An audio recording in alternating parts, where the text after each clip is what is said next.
John brought it to us, and we said, all right, we're going to figure out a way to get some vaccines into the Pahokee area. So I want to thank Anquan Boldin for his leadership, and we're obviously right here at Anquan Boldin Stadium, and we're going to be able to announce that we have a pod here. We're going to be able to do at least 500 vaccines for seniors in the Pahokee area, which we think is very, very important.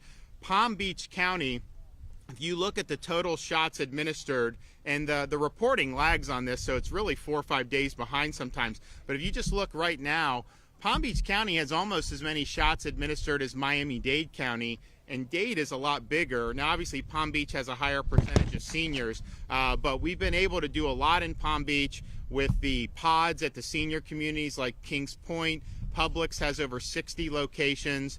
We've also had hospitals in the fight, and then now being out here in the western part of the county, we're trying to cover all the bases. And so I appreciate folks pushing to get vaccine everywhere they can.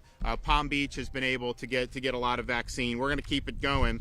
What we've tried to do is understanding, particularly when you're dealing with the 65 and up population, that not everyone is going to be able to get the vaccine in the same way. They may not have all access to get to the same places and all this. And so we try to account for that.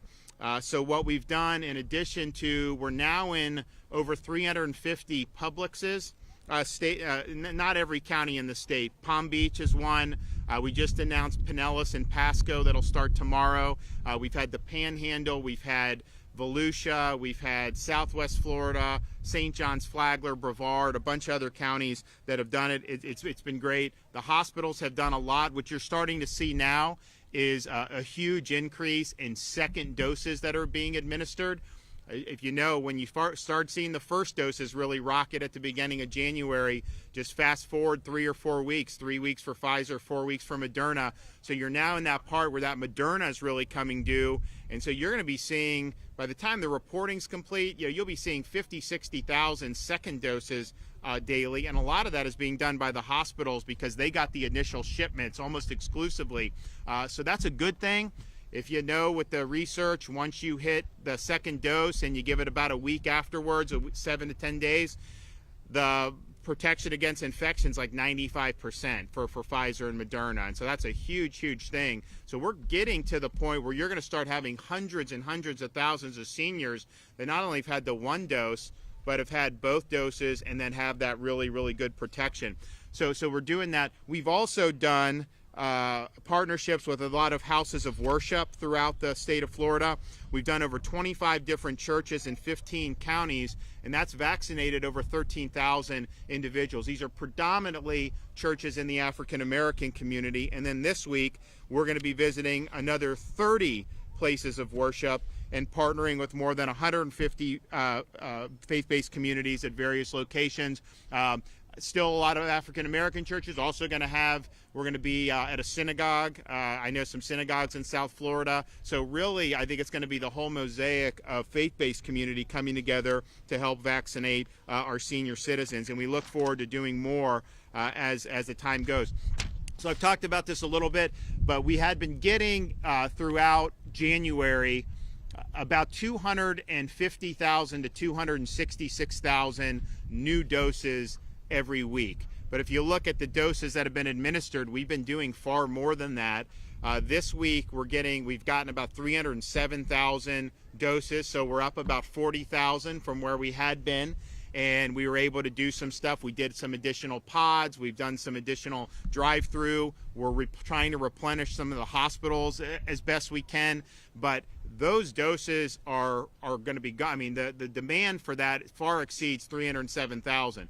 So we're using them. As you get more, we're going to be able to do more. We are going to see some with the federal pharmacy program, with going directly to some of these pharmacies. Now, obviously, we're doing some to Publix with the state allotment, but this would be an additional allotment above what we're getting, which we could go to places like Walmart Winn-Dixie. They may still do some Publix. I don't know how they're going to do it yet, but that'll be another great thing to be able to do. But that's really where we're at. We get about 307,000 this week from the federal government. There's not vaccine just sitting around. It's whatever's here is distributed, and the goal is to get it into people's arms, and that's what we're doing. Our strategy is going to continue to be seniors first. Seniors first. We have 4.5 million 65 and up throughout the state of Florida, and we have probably, if you count for the reporting delay, we've probably given shots to about 1.5 million seniors. I think it shows up as about 1.3 million, but there is reporting delay here. Either way, that's number one in the nation by far. No other state even has 1 million, and we're about 30% of all seniors in Florida have received at least one shot. Now, obviously, we want to keep going. It's not going to be 100% because I don't think 100% are going to opt for it, but we do think the majority of seniors are going to opt for it, so we're going to continue to do it. But that's going to be the goal, getting every senior who wants a shot, they get a shot. And then at that point, you'll be able to start looking into some of the other areas. I know there's a lot of folks in the workforce. I know there's others who will be able to do it. From the very beginning, though, it's important to point out, with my order in December, we always said hospitals can be giving this to people that are very vulnerable to COVID, regardless of their age. And so I know a lot of hospitals have gone to like their cancer patients and all that. They're still authorized to do that. So if you have somebody that is over 65 and is especially vulnerable, clearly you want to vaccinate them. But if you have somebody that may not be quite that old, but has some conditions that really could be aggravated by COVID, hospitals are, of course, permitted to be able to do that, and we trust their medical judgment on that. Johnson & Johnson. It's really important for people to understand, because sometimes these things get portrayed one way or another. I was seeing a lot of reports saying, oh, not as good as Pfizer and Moderna, 67% of efficacy. Actually, it was a lot more than that in the U.S. It was closer to 80%, but they averaged all the figures from around the world. So let's just call it that. But that is efficacy about completely preventing the infection. What they found was after 28 days of taking the Johnson & Johnson vaccine, it was 100% effective at eliminating death. And it was close to 100% effective at preventing hospitalizations. And so what that means is one dose, 28 days, no freezing, none of that. After one dose, you effectively convert COVID from something that could be life-threatening to certain folks, particularly elderly people or folks with health conditions, and you take it to something that maybe you have a cold-like or flu-like symptoms for a couple days. So that takes it from death or severe disease down to something that would not even require you to see a doctor or go to the hospital. So that is a very good tool to have. I think the results were fantastic. I'm looking forward to us being able to get some Johnson & Johnson vaccine when the emergency use authorization is approved. We assume it's going to be approved based on the data that we're seeing. So they're probably going to file. We think they'll file this week, hopefully. And then you're looking at an approval in 7 to 14 days after that. We're not sure how many doses are going to be ready to go at the outset. They're going to do 100 million of them, but I don't know that that's going to be done for another couple months. So hopefully they're able to distribute millions of doses throughout the country. We welcome that in Florida, and we think we could put that to good use. Look, the seniors who want the Pfizer Moderna, that's fine. If that's what you want, that's what you want. But this J&J is a great tool, and I think it's something that, particularly if it gets produced at a bigger scale, you're going to be able to use that for police officers, for teachers, for all these folks, and it can be really, really good for us. So I'm excited about it. I think it's really, really good. And finally, let me just say, before I introduce some of our speakers, since December 1st, Florida, on a per capita basis for cases and hospitalizations, have been 30 out of 50 states. So 29 states have had higher per capita caseloads and higher per capita hospitalizations than the state of Florida. Yesterday's hospital census was, I think it was like 5990. That's down, man, that's probably down 25-30% just from the middle of January. Part of that is just the natural seasonal flow of this virus. It's behaving pretty much similar like a flu would behave in terms of when it peaks and when it goes down. The only difference is there's really no flu cases anymore, and so the pediatric respiratory hospitalizations are down sharply year over year, which is a really good thing. I mean, COVID is obviously more of a threat than influenza for seniors, but for kids, the hospitalizations for respiratory viruses are way down.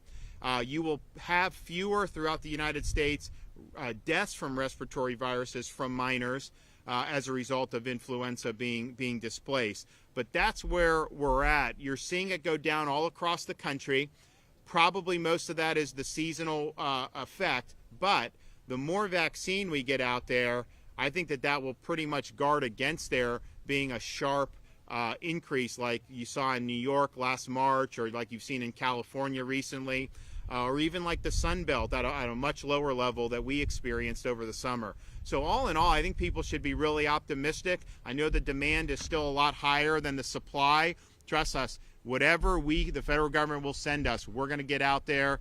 We want to get as much as we can because I know a lot of folks want it. The good news is we have a lot more seniors that have gotten the shot today than if you go back a month ago. We really had just begun doing seniors. We had done a lot of the nurses and the doctors, and then also the nursing homes, which is very important.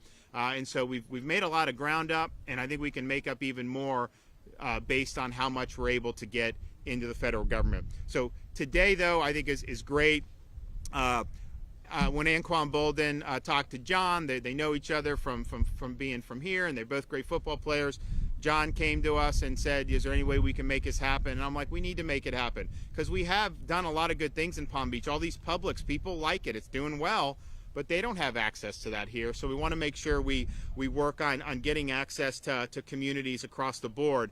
And, you know, when you look at what Anquan Boldin has done, this guy's had a hell of a career in football. I mean, Mr. Football, legend here, Florida State, national champion, All-American, NFL, All-Pro, Super Bowl, you name it. Guys do all that, and you have a nice life. He has a nice life, but he could just be doing it all about him. And yet he's relentless at getting things done. He's never forgotten where he's came from. He cares about this community in particular. And to see that, and to see someone that came from a small Florida town to do so many great things, but all the great things on the football field is just really the tip of the iceberg from the lives he's been able to influence and affect in a positive way.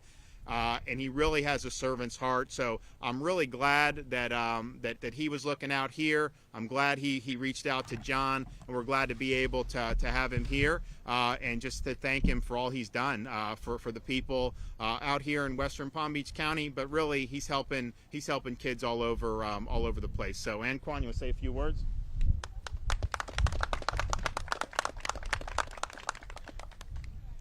First of all, I would like to say thank you to the governor.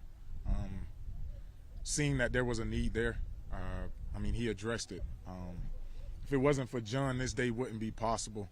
You know, I know the governor said a lot of great things about me, and I appreciate it, but this is more than just about me. There's a lot of people that made this day happen. All of the mayors from the area, South Bay, Belle Glade, Pahokee, Guardians of the Glades. Like I said, John Davis, he's just a phone call away, and as soon as I called him and gave him the message, he said he'll get right on it. And, you know, this day happened because of John.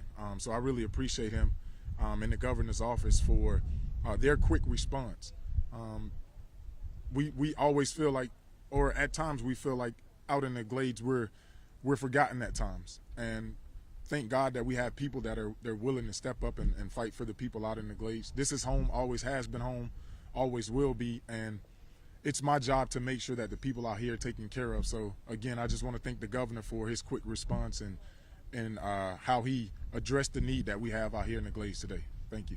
Thank you. Good job. And I am also proud to be able to bring up Secretary Davis. John's a great guy. He I remind him, I always ask him, I know the answer to it. I was like, were you on both wide right teams? And he's like, yeah, when they lost to Miami both those years. But, it's those were outstanding seasons for Florida State. So, yeah, he was a great football player. He's been in the private sector, got a great business sense that he's been able to bring to the lottery. We're working on a lot of innovative things. So y'all are going to probably hear some pretty interesting things maybe over the next few weeks, and I think it'll really help put the state in even a stronger position. So John, as one of the favorite sons here, he saw the need when he was told. He came right to us, and I'm like, we got to figure out a way. I mean, we'll get it done, and so we're glad that he stepped up as well. So John, come on.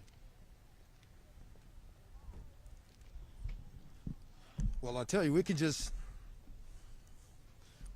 could actually just drop the mic. I mean, just listening to Anquan and the things that the governor has had to say, I can say I'm blessed.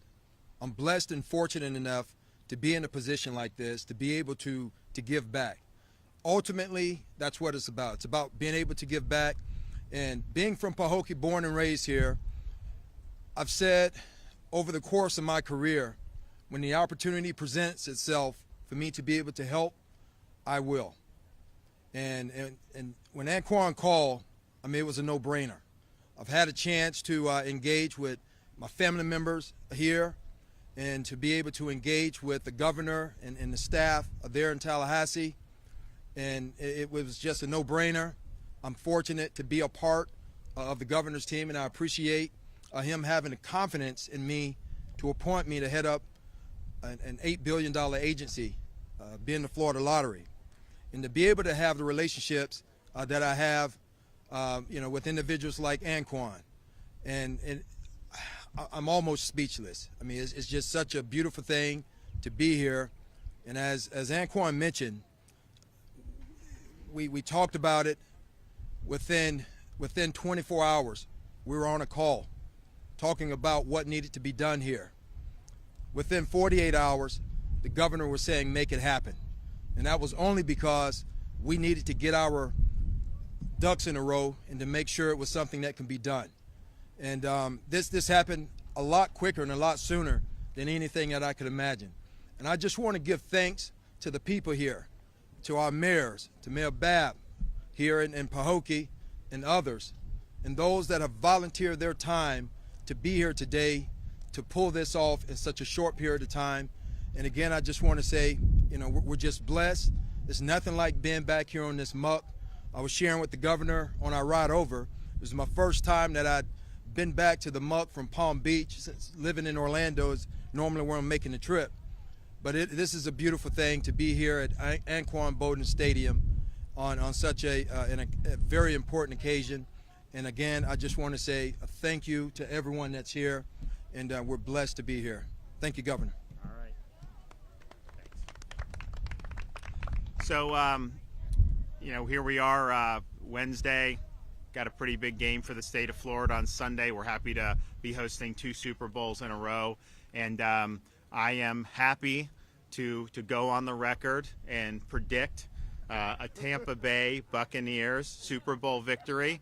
Tom Brady will be his 7th Super Bowl, and the only time they've ever won, a team has ever won in their home stadium in the Super Bowl. And so I think a 43-year-old quarterback who is already, in my judgment, the GOAT, coming here into winning will be one of the greatest team sports achievements of all time. In fact, in NFL history, if they can do it, you would say Dolphins undefeated and the Bucs with Brady, maybe 2 of the best. And so I have to put my secretary on the spot and who your prediction is for the Super Bowl. Tampa Bay Buccaneers. Okay. Anquan, can you want to weigh in? I'm going with my heart. Yeah, I saved my prediction. Sometimes it's better to sit on the fence. So, well, and I think it's going to be good. So we'll take a couple questions. Yes, sir. Mr. Governor, what are your comments regarding the audit requested after several vaccines were spoiled, unfortunately?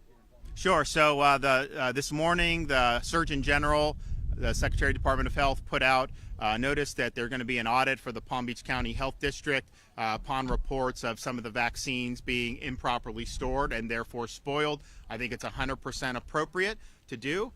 We know that there are certain storage requirements with these. Obviously, the Pfizer has more stringent storage requirements, but the Moderna also has certain requirements, and people are very conscious about that by and large. So I think we need to get answers on that. The one thing that what I think a lot of folks in Florida have done a good job of is, okay, you store it, then you open a vial, and so say we have a number, enough people have appointments, they're going to come, you have these doses. Well, say 2 people decide not to show up.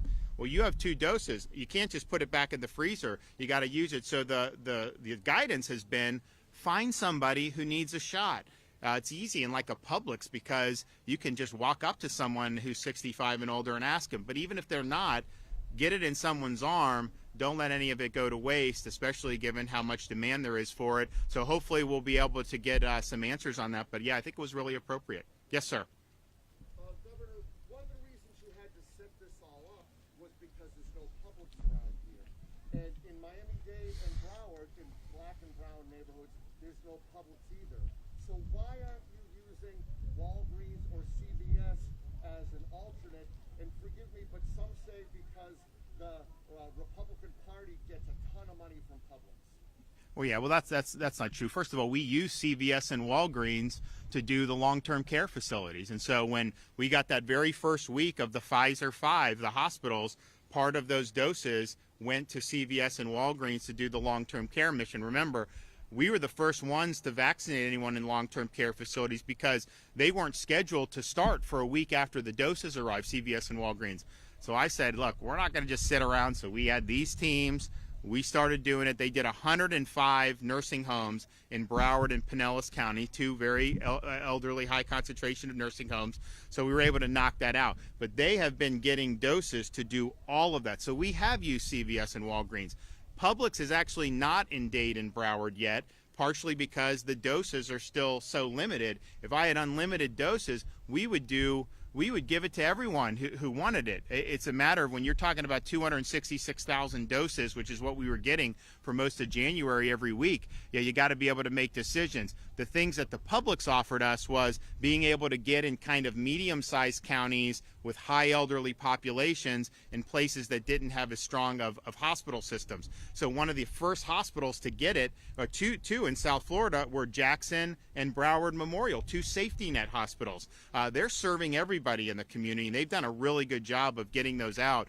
So we've done it. Now, what's going to happen in Broward, Dade, and then some of the other counties who don't have the Publix yet is if the federal pharmacy program, if that ends up working out and we're getting 30, 40, 50, 60,000 additional doses, well, then you can get it into all of those areas, and you wouldn't be just talking about Publix. You could talk about Winn-Dixie's. You could talk about Walmart's, which I think would be really, really good. So, yes, we absolutely want to do that, and we'd love to bring it to Broward and Dade as well. But at the time, Broward and Dade were doing a lot of doses. In some of these other areas, they just weren't able to do as much because they didn't have as robust hospital systems. Yes, sir. Governor, we have the Palm Beach County Superintendent behind you, and I know a number of other superintendents on the Treasure Coast have also reached out to your office trying to make teachers a priority for the vaccine. Has anything changed? Will they be considered essential to get that vaccine sooner rather than later? So the question is about other folks other than the seniors, will they be a priority? And the answer would be teachers, police, all that are, of course, a priority. But the question is, who needs to be the top priority? And based on the evidence of how this virus has affected different demographics, seniors first is clearly the right policy. So we're going to continue to do that. The Johnson & Johnson vaccine gives us potentially the ability to start offering it to folks who are in the broader community, and we want to do that, and we know folks have been doing it. But if you look at the mortality for this, 80 to 85% of COVID-related people that die with COVID are 65 and older, and that's really, I think, as you get that population vaccinated, that puts the downward pressure on the hospitalizations, and that will save the most lives. So they are a priority. Seniors first is our first priority. If you gave me 1 million doses, we'd be able to get through the seniors quicker, but we're going to get there, and we're going to be able to offer it to a broader population. One more. Yes, sir. For the doses here, and what are you going to do after today to try to get vaccines to Pahokee and Belgrade and South Bay? Well, so the question is who paid for it, but all the doses just come from the feds, and then we have to make whatever determinations. When we saw the need here, what we did was we had a very small number of doses at the Department of Emergency Management that we use to fill gaps if something happens or you need more. So we were able to scrounge, we were able to figure out where could we take from to be able to get it down here. But I'll tell you, it was not easy to do just because there's so much demand for it. And so we're happy we're able to do it. The second dose for everyone who gets it today, the second dose that's already budgeted for, it hasn't arrived yet, but when that arrives, you will have your second dose. I know there's some people that say, well, wait a minute, some hospital has 10,000 doses sitting there, they should be used. Well, they are being used. They're just used as people come in for their second doses. The shipments they view them as distinct shipments. So when I talk about we're getting 307,000, those are initial doses for new people to get vaccinated. We do get whatever our allotment will be for the Pfizer, Moderna for the second doses, but obviously those are people that are already in the middle of the regimen, so it's not like you're getting new folks with those. But keeping the second doses available for folks, or as they come in, making sure they get where they need to go, that's really important. The first dose does give you some protection. I think that's pretty clear in all the clinical data, but it is not in and of itself going to get you to the 95%. We want that 95%. I've been able to visit sites. I've been able to go to drive-thrus. I've been able to go to Publixes. I've been able to go to this. And the number one thing I hear from seniors is, I just want to be done with COVID. I just want to get my 2 shots, and I want to be able to do the things I used to do. And that second shot, gives you that really strong protection. And so we think it's very important. So all the seniors that come through here today, and when the time comes for the second shot, all these folks will be back, and they will get their second dose. Thanks, everybody. This way? Okay. Thanks, guys. Appreciate you. Thanks so much. Yeah, let us know. We could be helpful. Thanks. Great to see you. Good to meet you. Good to meet you guys. Yeah, thanks so much. Yeah, appreciate you. Yeah.